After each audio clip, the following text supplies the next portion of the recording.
അതായത് വഴങ്ങുന്നവരെയും അനുസരിക്കുന്നവരെയും മാത്രം വെച്ച് പൊറുപ്പിക്കും, ഏതെങ്കിലും തരത്തിൽ ചോദ്യം ചെയ്താൽ പുറത്ത്. തീർച്ചയായിട്ടും അത് ഇനിയും അതിന് വലിയ മാറ്റം വരുമെന്ന് എനിക്ക് തോന്നുന്നില്ല. കാരണം ഇപ്പോഴും ഈ ഇരകളൊക്കെ രഹസ്യമൊഴി കൊടുക്കുകയും അത് ടൈപ്പ് ചെയ്യാൻ ഒരു സ്റ്റെനോഗ്രാഫറെ പോലും വയ്ക്കാൻ പേടിക്കുന്ന അവസ്ഥ എന്ന് പറഞ്ഞാൽ ഇപ്പോഴും അവർ വളരെ ശക്തരാണ്. അവർക്ക് എന്ത് വേണമെങ്കിലും ചെയ്യാം എന്നുള്ളൊരവസ്ഥയാണ്. ഇവരുടെ തൊഴിൽ നിഷേധിക്കാം, ഇവരുടെ വീട്ടുകാരെ ഭീഷണിപ്പെടുത്താം, ഇല്ലാതാക്കാം, എന്ത് വേണമെങ്കിലും ചെയ്യാം. അത്രത്തോളം പവർഫുൾ ആയിട്ടുള്ള ഈ 15 അംഗ ആൾക്കാരാണ് അതിലുള്ളത്. അവർക്കൊന്നും വലിയ വ്യത്യാസമൊന്നും വന്നിട്ടില്ല അന്ന് മുതൽ ഇന്ന് വരെ ഉള്ളതിന്. പിന്നെ ഈ ഇടയ്ക്കാണ് എന്തൊക്കെയോ ചെറിയ മാറ്റം വന്നത്. അതും ഈ ഹേമ കമ്മിറ്റി റിപ്പോർട്ട് പുറത്തു വരുമെന്നുള്ള ഭയം കൊണ്ടാണോ എന്ന് ഞാൻ സംശയിക്കുന്നു.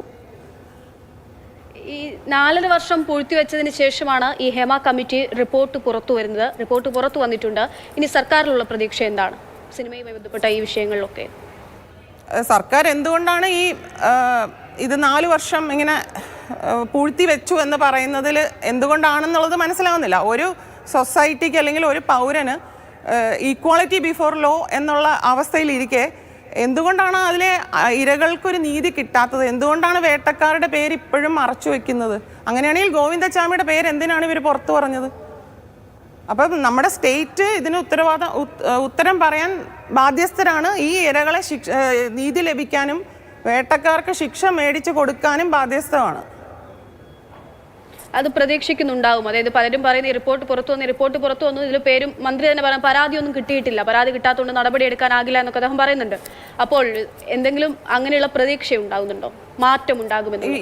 ഇപ്പം ഇരകൾ പരാതി കൊടുത്തില്ലെങ്കിൽ പോലും പബ്ലിക്കിന് ഒരു പൊതു താല്പര്യ ഹർജി കൊടുത്താൽ കോടതിക്ക് ഈ വിഷയത്തിൽ സ്വമേധയാ കേസെടുക്കാവുന്നതേ ഉള്ളൂ.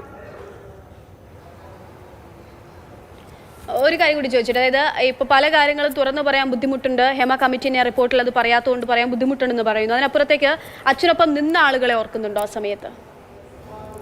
ഞാൻ ആദ്യമേ പറഞ്ഞല്ലോ, അച്ഛനൊപ്പം നിന്ന കുറച്ച് പേരുണ്ടായിരുന്നു. അവരൊക്കെ പിന്നീട് നിശബ്ദരാക്കപ്പെടുകയും പിന്നീട് ഇവരുടെ ഒപ്പം കൂടുന്നതുമാണ് ഞാൻ കണ്ടത്. അതായത് അച്ഛനൊപ്പം നിന്നിട്ടുള്ള ഒരാൾ പോലും ഈ തുടർച്ചയായ കാലഘട്ടങ്ങളിൽ, അതായത് ഇന്നും അച്ഛനൊപ്പം തന്നെ അന്നും ഇന്നും ഒരുപോലെ നിൽക്കുന്ന ആരുമില്ല?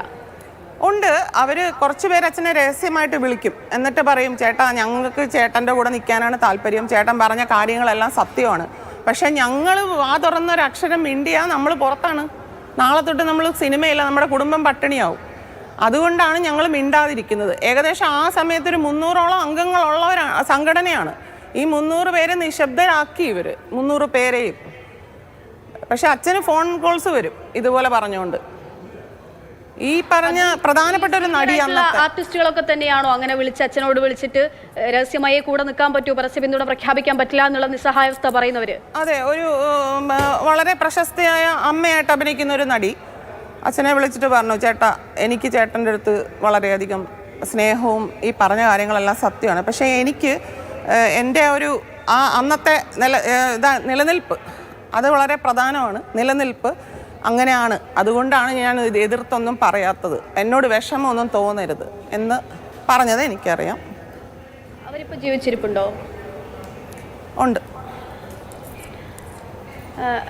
ഒപ്പം തന്നെ ഈ തുറന്നു പറയുന്ന ആളുകളെ പറ്റി അത് നമ്മൾ പറഞ്ഞു, അതായത് അവരുടെ പേരുകൾ ഏതെങ്കിലും ഇപ്പോൾ ഈ അവസരത്തിൽ നമ്മൾ നേരത്തെ മറ്റൊരു കാര്യം റിപ്പോർട്ടിൽ പറയുന്നത് WCCയുടെ സ്ഥാപകാംഗമായിരുന്ന ഒരാൾ കൂടി, ഒരു സിനിമ നടി കൂടി പിന്നീട് ഒരു തരത്തിലുള്ള സെക്ഷൽ ഹറാസ്മെന്റും സിനിമയിൽ ഇല്ല എന്ന തരത്തിൽ മൊഴി പറഞ്ഞു. അവരുടെ സ്വാർത്ഥ താല്പര്യം കൊണ്ടാണ് എന്ന റിപ്പോർട്ടിൽ പറയുന്നുണ്ട്. അതിനപ്പുറത്തേക്ക് ആ സ്ത്രീക്ക്, ഞാൻ ആ റിപ്പോർട്ട് അതിൽ നിന്ന് മനസ്സിലാക്കുന്നത്, ആ സ്ത്രീക്ക് ഒരു പക്ഷേ അങ്ങനെ തിരുത്തി പറയേണ്ടി വരുന്നുണ്ടെങ്കിൽ ഒരു പക്ഷേ അത്രമേൽ അവർക്ക് ഭയമുള്ളത് കൊണ്ടായിരിക്കാം എന്ന തലത്തിൽ കൂടി ചിന്തിക്കേണ്ടതുണ്ട് എന്നുള്ളതാണ് ഞാൻ മനസ്സിലാക്കുന്നത്. സോണി അതിനെങ്ങനെയാണ് മനസ്സിലാക്കുന്നത്? നടി ആക്രമിക്കപ്പെട്ട സമയത്ത് ഇവരൊരു പ്രതിഷേധ മീറ്റിംഗ്, അങ്ങനെ ഒരു മീറ്റിംഗ് സംഘടിപ്പിച്ചല്ലോ. അതിൽ ആദ്യം സംസാരിച്ച വ്യക്തി പറഞ്ഞത് ഇതിലൊരു ക്രിമിനൽ ഗൂഢാലോചനയുണ്ട്, ഒരു കോൺസ്പിറസി ഉണ്ട്, അത് നമുക്ക് പുറത്തു കൊണ്ടുവരണം എന്ന് പറഞ്ഞ് എല്ലാവർക്കും ആ ഒരു വീര്യം കൊടുത്ത വ്യക്തിയെ പിന്നീട് ഈ പറഞ്ഞ WCCയുടെ തലപ്പത്തുനിന്ന് കാണുന്നില്ല. ആ വ്യക്തിക്ക് ധാരാളം സിനിമകളുമുണ്ട്. അതിൽ പ്രധാനമായി WCCയുടെ ഇതിൽ വന്ന ആ 3-4 പേർക്ക് സിനിമകളും ഇല്ല.